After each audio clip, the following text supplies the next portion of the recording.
O Sindepres Entrevista de hoje vai conversar com o Dr. Lorival Ferreira dos Santos. Ele é presidente do Tribunal Regional do Trabalho da 15ª Região e presidente do Colégio de Presidentes e Corregedores dos Tribunais Regionais do Trabalho, Coleprecor. Doutor, muito obrigado por nos receber aqui. Eu que agradeço, digamos, a oportunidade de poder falar com a TV do Sindepres. A gente espera hoje aqui esclarecer algumas coisas que a gente imagina que o trabalhador esteja ansioso, doutor Lorival, de ouvir algumas opiniões sobre determinadas coisas que têm acontecido no âmbito do trabalho nesse país, não é verdade? Claro. E para a gente começar, foi comemorado recentemente os 30 anos do TRT, 15ª Região. Eu vou aproveitar o momento e pedir para o senhor fazer um balanço, né, do que significa esses 30 anos, em especial os 2 anos de sua gestão. Olha, apesar da dificuldade econômica, política, social que nós estamos vivenciando no país, eu tenho para mim que o tribunal tem algumas coisas para comemorar, né? Eu acho que a nossa gestão foi exitosa. Por quê? Porque quando tomamos posse, nós prometemos fazer uma gestão de processo e uma gestão de pessoas, né? A gestão de pessoas foi no que diz respeito a dar uma atenção especial ao quadro de servidores, notadamente no aperfeiçoamento do conhecimento, servidores e magistrados através da escola judicial. Isso nós fizemos ao longo desses 2 anos. E também com relação à gestão de processo, nós procuramos dar uma maior efetividade à prestação jurisdicional. Inclusive, aqui nós alcançamos 1 milhão de processos pelo processo judicial eletrônico. O processo judicial eletrônico, ele foi uma modalidade que veio para contribuir com a mobilidade urbana, né? Então, hoje, a nobre classe dos advogados, qualquer pessoa basta ter uma ferramenta, pode acionar o seu processo do seu escritório, da sua casa, de qualquer lugar. Contribui, inclusive, para acabar com as filas do balcão. Então, foi uma coisa boa. Também estruturamos os núcleos de execução, 8 núcleos de execução, no âmbito do 1º grau. Por quê? Porque há aquela tradição de todos dar uma atenção especial para o chamado processo de conhecimento, porque vai desde a petição inicial até a sentença. Mas nós queremos também dar efetividade a esse mesmo processo de conhecimento, né, fazendo, digamos assim, a execução do processo, indo atrás do patrimônio ou mesmo utilizando as ferramentas eletrônicas para isso. Podemos comemorar, por exemplo, formas alternativas de solução de conflitos. Criamos, no âmbito do 1º grau, 8 centros integrados de conciliação, né? E no 2º grau, um centro integrado de conciliação. Por que criamos? Não obstante a Justiça do Trabalho ter uma verdadeira vocação conciliatória desde o seu nascedouro, mas é preciso, nesse momento que nós temos mais de 200 milhões de habitantes e mais de 100 milhões de ações, nós não queremos ter e nem podemos ter a ilusão que vamos resolver todos os processos através da sentença. É preciso buscar uma solução alternativa, que é a mediação e a conciliação. E isso o Tribunal Regional do Trabalho está realizando e realizando muito bem, né? Então, comemoramos os 30 anos, recebemos ontem a presença aqui do Dr. Pedro Benjamin Vieira, que foi o juiz criador, instalador, do Dr. Almir Pazianotto Pinto, que também ajudou a criar esse tribunal, e de tantos outros. Eu também que vi esse tribunal nascer, porque estou há 30 anos na magistratura, de maneira que foi uma alegria imensa.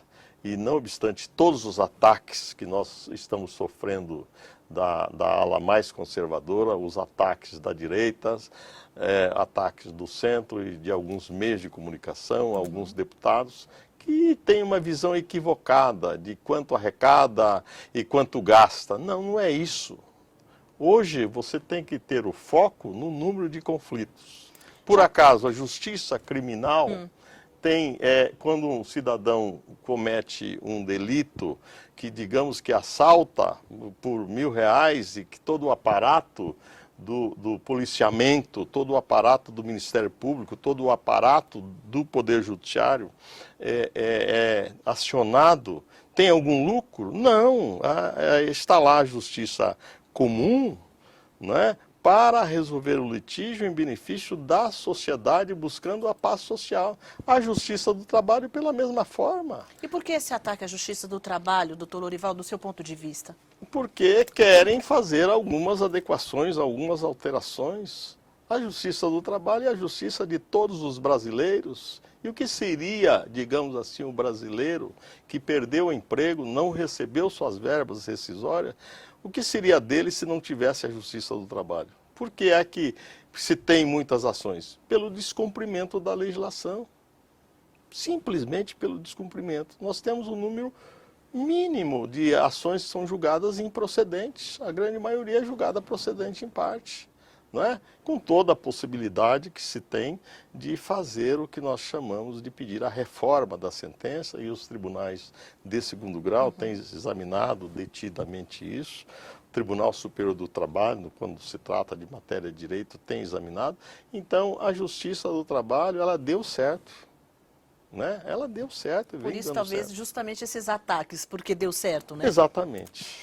Eu queria aproveitar, eu queria que o senhor voltasse um pouquinho lá atrás, só para deixar aqui um pouco mais claro. O senhor falou que um dos seus desafios, quando foi empossado aqui presidente, a questão também da gestão de pessoas. Como é que o senhor trabalhou essa questão da gestão de pessoas aí ao longo desses 2 anos aqui? Quais foram as estratégias aí, as medidas? Olha, nós trabalhamos sobretudo na qualificação dos nossos servidores. Aliás, o grau de excelência dos servidores da Justiça do Trabalho é muito grande, haja vista que o concurso de acesso é dificílimo. Aqui nós só temos concursados. Tá. Né? Então, essa qualificação e também o envolvimento, a valorização. Né? Então, os trabalhadores que nós temos aqui, os servidores, trabalharam e trabalham no limite, e os magistrados também. Falta servidor, falta magistrado, mas estamos trabalhando a contento. E como é que o senhor tem suprido esse déficit, essa questão que eu acho que ela é tão preocupante, né, para a demanda que tem hoje? O colégio de presidentes de tribunais, dos 24 tribunais que eu presido, e de corregedores também, realizou, juntamente com o presidente do Tribunal Superior do Trabalho, do decorrer desse ano, um trabalho sistemático, procurando o parlamento, procurando autoridades do executivo, na busca de uma recomposição do orçamento. Porque um corte orçamentário da ordem de 30%, para se ter uma ideia, esse tribunal teve um corte de 49 milhões. E o corte de 90% no investimento é muito grande. Nós conseguimos, digamos assim, uma recomposição parcial, diga-se de passagem, um dinheiro que era do próprio tribunal, que é através dos depósitos que nós temos. Então há um pagamento por o Banco do Brasil e a Caixa Econômica ser beneficiada desses depósitos, e depois de muito custo obtivemos a liberação. E aí houve uma recomposição parcial. Mas nós tivemos que, aqui no âmbito do tribunal, dispensar pessoas terceirizadas, os vigilantes, limpeza, conservação, estagiários. Isso dói na alma. Eu que sou oriundo de classe menos favorecida, sinto isso porque já trabalhei com carteira assinada desde os meus 12 anos, né? Fui registrado aos 14, então eu sei o que é isso, eu sei o que é o desemprego. O maior patrimônio que o trabalhador possa ter é o emprego dele. Né? Então, foi duro a gente ter que cortar na carne, tivemos que fazer uma adequação no horário de trabalho, reduzir, porque a partir das 18 horas fica mais cara a conta de energia. Né? Então, fizemos muita ginástica para fazer essa travessia até o final do dezembro, até agora o recesso. E tem que ter uma redução ainda, existe um número ainda de economia para ser feita, né, doutor Lorival? Ou o senhor conseguiu chegar aí no... Não conseguimos. Não, fizemos o máximo de economia e uma recomposição, então estamos chegando assim no limite, Ok. até o final do mandato. E que é uma coisa boa, porque dentre os 24 tribunais, se não houvesse uma recomposição orçamentária, possivelmente haveria o fechamento de alguns tribunais em alguns dias da semana. E isso seria péssimo Péssimo. para a sociedade, sobretudo para os mesmo. trabalhadores. Ok, a gente vai para o nosso primeiro intervalo e voltamos já já. Com o conceito único de qualidade em atendimento, no que há de mais moderno no ramo de odontologia, o Centro de Referência Odontológica Sindepres deixará você de boca aberta. Nossa infraestrutura oferece atendimentos em todas as nossas 18 subsedes no estado, além dos consultórios em Santo Amaro, Salto, Bragança Paulista e Mogi das Cruzes. Para facilitar a vida do trabalhador, o Sindepres também possui os odontomóveis, veículos odontológicos totalmente equipados que atendem diretamente em seu local de trabalho. E para você que não é associado, não perca tempo e associe-se para desfrutar deste benefício. Mais informações pelos telefones 0800 55 26 23 ou 11 31 13 0500. Site www.sindepres.org.br. E-mail benefícios@sindepres.org.br. Centro de Referência Odontológica Sindepres, distribuindo sorrisos.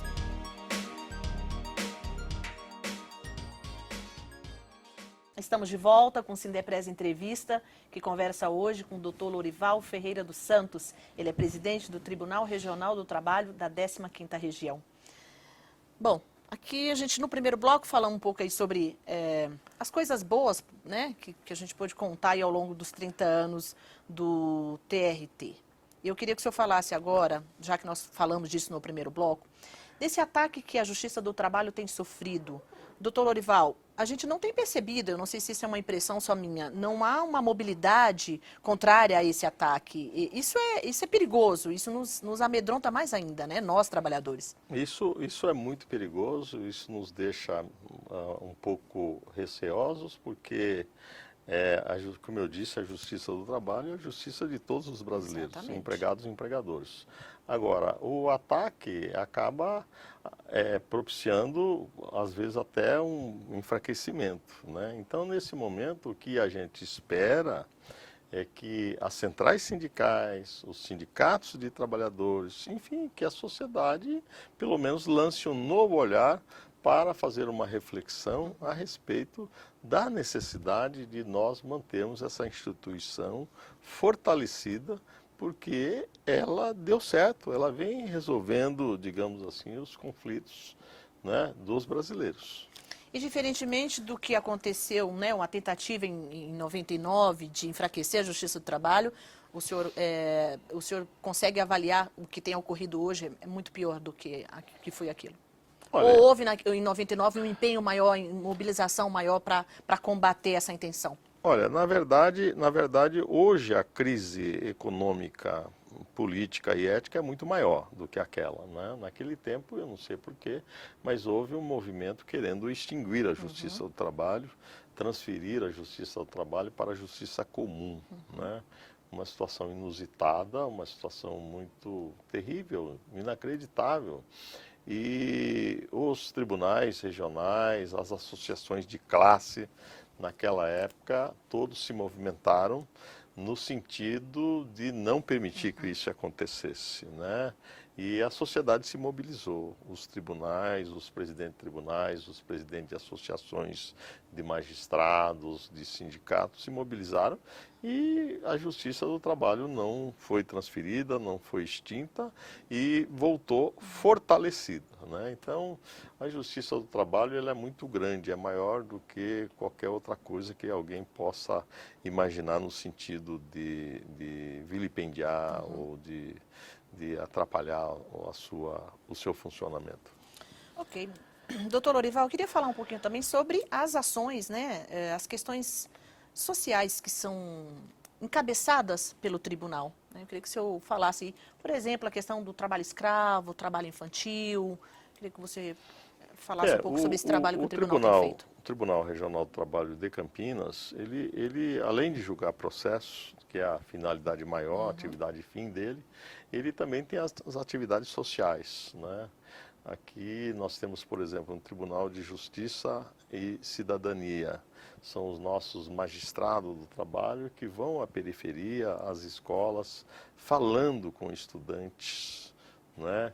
E discutindo temas da maior relevância, de interesse da comunidade, e convidamos também esse pessoal para visitar o nosso tribunal. Mas nós temos também os comitês, por exemplo, de comitê em favor da erradicação do trabalho escravo, por exemplo, porque embora estivéssemos no estado de São Paulo, mas há aquele trabalho análogo ao escravo, né? Então há que se tomar uma certa preocupação. Então o tribunal também vigilante, o Ministério Público do Trabalho vigilante nesse sentido. A discriminação de pessoas é uma coisa também que ocorre muito, né? O tráfico de pessoas, nós temos um comitê que cuida disso. Cuida especificamente né? disso. Como temos também um outro comitê que cuida da erradicação do trabalho infantil, né? Nós seguimos aquilo que está na Constituição, proibição do trabalho do menor de 16 anos, salvo na condição de aprendiz a partir dos 14. Então o que nós queremos é o quê? Valorizar a aprendizagem. O lugar de criança é na escola, não é no trabalho. Os exemplos que nós tivemos já no passado, do Carandiru, a maior parte de quem estava no Carandiru começou a trabalhar muito cedo, né? Então nós queremos valorizar a aprendizagem. Por isso o tribunal tem, digamos assim, realizado várias audiências públicas, começamos a realizar aqui no estado de São Paulo, na nossa jurisdição, que é 599 municípios, na perspectiva de que os empregadores passem a cumprir aquela cota de 5% a 15%. E que o sistema S, né, Senac, Senar, Senai, né, possa ajudar nisso. Criamos 10 centros de infância e adolescência, né, que também trabalha nessa perspectiva, de maneira que temos várias atividades sociais. Temos uma outra atividade que nós realizamos aqui, digamos assim, a inclusão social. A inclusão. Aqui nós assinamos um ato, criando as cotas para os afrodescendentes, com fundamento na Lei 12.990 e com fundamento na DPF 186, que foi da relatoria do ministro Lewandowski, que entendeu perfeitamente legal as cotas no serviço público, né? E aí baixamos um ato, realizamos o primeiro concurso público aqui com cotas, e agora no dia 14 do mês de novembro, nós damos posse, no mês de outubro, damos posse para 14 magistrados, e sendo 3 deles afrodescendentes. E realizamos também aqui um café da manhã, no dia 23 de agosto, convidando os empresários da região inteira, pedindo para lançar um novo olhar, desse uma oportunidade, desse o primeiro emprego para aqueles que são os afrodescendentes, né? Então o tribunal trabalha com várias perspectivas, no sentido de auxiliar também a sociedade e cumprir o que diz respeito à cidadania. Doutor Lorival, ainda sobre essas questões sociais, quando o tribunal ele participa de uma forma bem importante, né? É visto a necessidade, pela falta de atores que deveriam estar trabalhando dentro desses projetos, dentro dessas questões, ou é para endossar o que já é feito em relação às entidades responsáveis? Qual que é o propósito do TRT participar tão efetivamente dentro dessas questões? O propósito é o TRT também ter o seu engajamento, né? Porque não basta hoje você deixar tudo para os órgãos públicos, né? Há um compromisso de toda a sociedade, né? Toda a sociedade. Se você pegar aí o artigo 227 da Constituição da República, que fala do menor, da criança, fala que é dever da família, da sociedade, do poder público, é dever de todos cuidar da criança e do adolescente.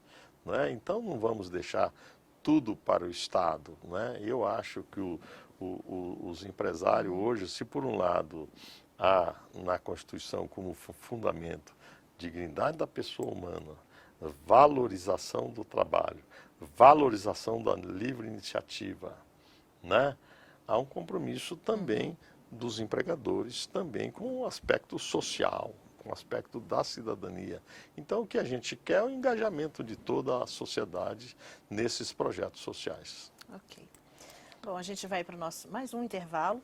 No próximo bloco a gente vai falar um pouco sobre terceirização, reforma trabalhista e CLT. Até já.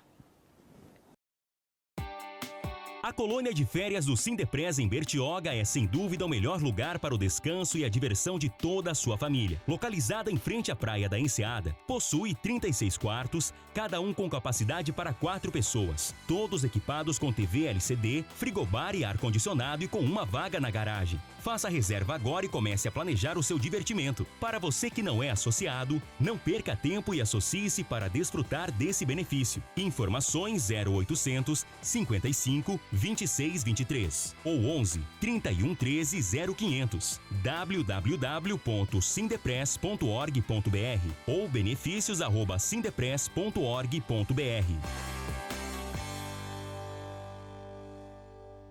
Estamos de volta com o último bloco do Sindepres Entrevista, que conversa hoje com o Dr. Lorival Ferreira dos Santos. Ele é presidente do Tribunal Regional do Trabalho da 15ª Região e presidente do Colégio dos Presidentes e Corregedores dos Tribunais Regionais do Trabalho, COLEPRECOR.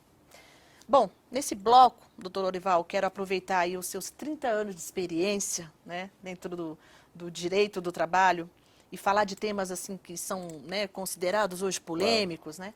Um deles é a terceirização, do qual o nosso sindicato representa uma parcela de trabalhadores dentro dessa área. E eu queria que o senhor falasse um pouco sobre esse tema. O senhor é a favor da terceirização? O senhor é contra? Como é que o senhor tem acompanhado essa questão da regulamentação desse setor no país? Olha, na verdade, a terceirização ela representa também um pouco da precarização. Então, mas a terceirização ela veio para ficar no país, não tem volta, né? Não tem volta. Então, o que nós devemos pensar com relação à terceirização é tentar mitigar, às vezes, os efeitos que ela possa trazer, digamos, ao trabalhador. Então, nesse aspecto é que nós somos contra a terceirização da atividade fim. Né? A terceirização da atividade meio... E que contempla no projeto, que está tramitando. No projeto. Ter atividade meio, que seria limpeza, conservação, vigilância, e atividades periféricas, que vai permitir o empresário que se dedique à atividade fim, eu acho que é perfeitamente possível isso. Né? Então, eu volto a dizer que a própria Justiça do Trabalho combateu no passado muito a terceirização. Mas a conclusão que chegou é que hoje não há volta, ela está aí para ficar. Retroceder? Não há como retroceder. Então vamos mitigar, vamos deixar que terceirize as atividades periféricas e mantenha a atividade fim sem a terceirização. E por quê? Porque ocorre que muitas vezes a empresa que é uma terceirizada, né, é aquela empresa que contratou o trabalhador, às vezes não tem porte econômico nenhum, né? Estrutura, né? Estrutura nenhum, capital de 2 mil, 3 mil reais. Exatamente. E a beneficiária da prestação de serviço, às vezes, é uma empresa poderosa e aquela terceirizada perdeu o contrato, desapareceu do mercado, não pagou ninguém. Né? Então, há que se ter uma responsabilidade, há que se ter uma proteção jurídica ao trabalhador. Então, aquele que é beneficiário da prestação do serviço responde de forma subsidiária, né? É um benefício de ordem, né? Pelos direitos trabalhistas. Se o patrão dele não pagar, quem se beneficiou do serviço deveria pagar. Eu, particularmente, penso que essa responsabilidade não deveria ser subsidiária, poderia ser uma responsabilidade mais objetiva, né? Mas isso está no projeto que está no Senado, que vai ser debatido. havendo um debate na sociedade para poder resolver isso, né? Como é que o senhor tem acompanhado, por exemplo, a participação do Supremo em relação a esse tema? Olha, eu penso que mais apropriado seria que deixasse tudo isso para o Tribunal Superior do Trabalho, né? Temos até uma súmula que cuida da terceirização, né? E o TST tem conduzido bem essas questões trabalhistas porque ele entende do riscado, né? O Supremo Tribunal Federal, em que pese em todo o alto conhecimento dos seus ministros, mas eles recebem muitos processos, Muita são demanda. muitos temas, muitos assuntos, né? Mas, de qualquer forma, no último julgamento que se examinou lá, o artigo 71 da Lei 8166, me parece que houve ali um bom abalizamento, né, e deixou alguma responsabilidade para quem é beneficiário da prestação de serviço, né?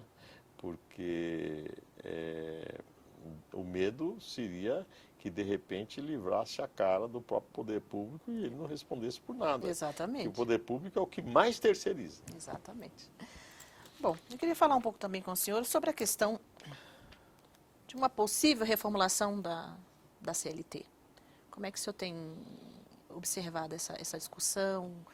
Qual é a opinião do senhor sobre isso? Se fala muito Precisa dessa reformulação? se fala muito da reforma da CLT. E aí eu imagino que devemos ter um cuidado especial, não é? A legislação trabalhista, ela é mesmo protecionista. Ela é protecionista, não é a justiça do trabalho.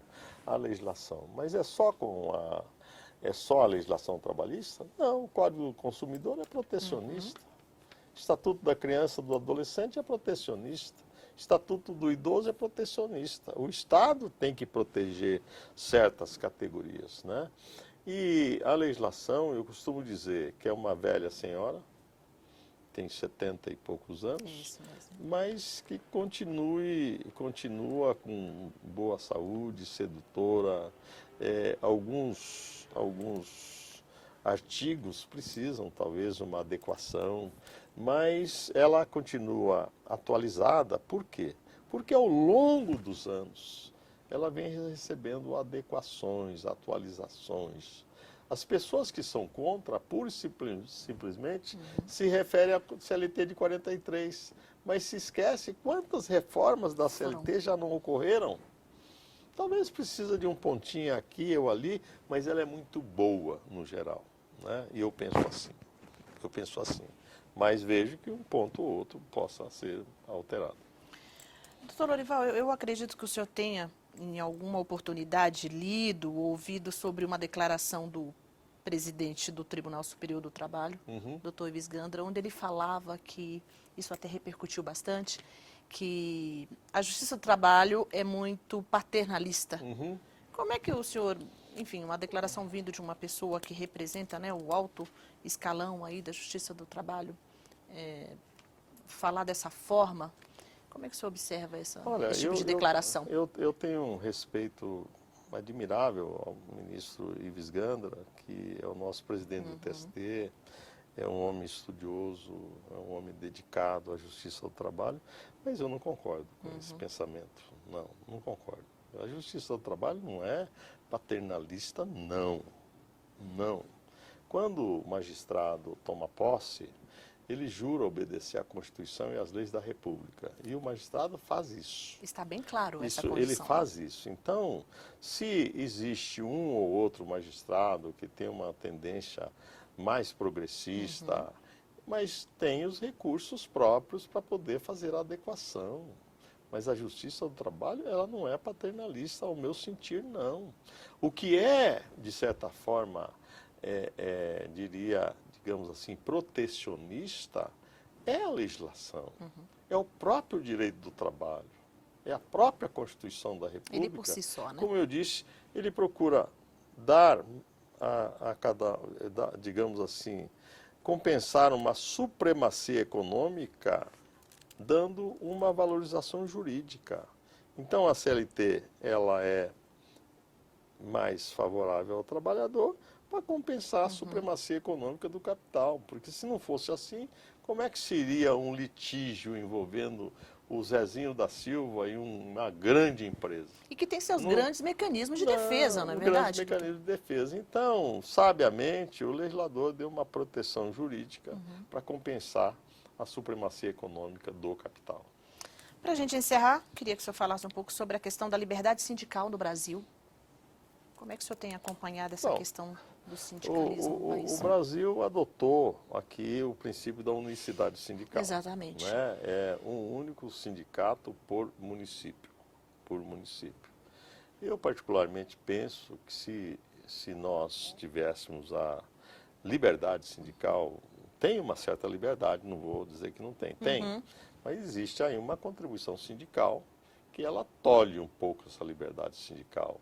Acho que poderia se extinguir a contribuição sindical e ficaria as contribuições assistenciais, que é uma taxa de solidariedade por ocasião do dissídio coletivo, as mensalidades, enfim. Né?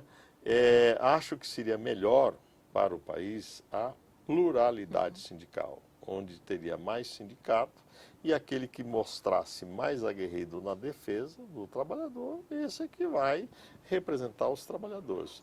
Mas eu reconheço que isso depende de uma reforma constitucional, de um projeto de emenda constitucional, porque está na Constituição, lá no artigo 8º, o princípio da unicidade, um único sindicato por município. Não é? Hoje, se quiser criar mais um sindicato, tem um sindicato com uma base estadual, você cria um outro fazendo desmembramento. Isso é perfeitamente possível. Mas penso, né, eu sei que o movimento sindical é contra o princípio da pluralidade, mas eu acho que é melhor. Mas para isso precisa haver um debate no país que possibilite o parlamento discutir com a sociedade, discutir com o movimento sindical, para que a gente possa alcançar isso, porque caso contrário não há como fazer, mesmo porque depende de uma emenda constitucional para alterar esse quadro que está previsto lá. A gente está encerrando, o senhor tem alguma consideração ou algumas considerações para fazer? O senhor fica à vontade. Olha, eu primeiro gostaria de agradecer, Cleide, a oportunidade de poder, digamos assim, debater com você as nossas ideias, e acho que nesse momento de dificuldade da nação, é preciso a gente acreditar. Eu particularmente sou um otimista e acho que o povo vai ajudar a gente a sair desse marasmo, dessa dificuldade. Né? Mas seria muito bom que os sindicatos, as centrais sindicais, acompanhasse atentamente a situação do trabalhador. Fala-se muitas reformas. Fala-se, por exemplo, na reforma da Previdência Social. A minha pergunta é, será que os cofres da Previdência Social têm recebido os recursos necessários, os aportes que todos os trabalhadores recolhem? Eu tenho dúvidas, eu tenho apenas dúvida. Fala-se na reforma trabalhista, mas qual é essa reforma? Né? Outro dia, aqui, um deputado me perguntava o que poderia reformar. Eu disse, olha, eu prefiro que venha a proposta do governo para que nós possamos opinar a respeito. Não é? Eu tenho muito medo dessa reforma ser feita num momento em que os trabalhadores estão fragilizados. Hoje estão todos querendo pensar, estão pensando com relação ao emprego. Então, falar em reforma nesse momento é uma dificuldade muito grande. Mas, de qualquer forma, acho que foi um prazer enorme participar desse programa e me colocar aqui à disposição. Acho que o sindicato de vocês tem um papel a cumprir. E uma tarefa árdua, né? Uma tarefa árdua, porque acho que o sindicato ele tem que representar, coordenar e defender os interesses da categoria. Então, esse é um pensamento que a gente tem e acho que deve ser um norte para todos os sindicatos brasileiros, notadamente os sindicatos de trabalhadores. Ok. Muito obrigada, doutor Lorival. Eu que agradeço, Cleide. Obrigado. A todos que nos assistiram, um grande abraço e até o próximo programa.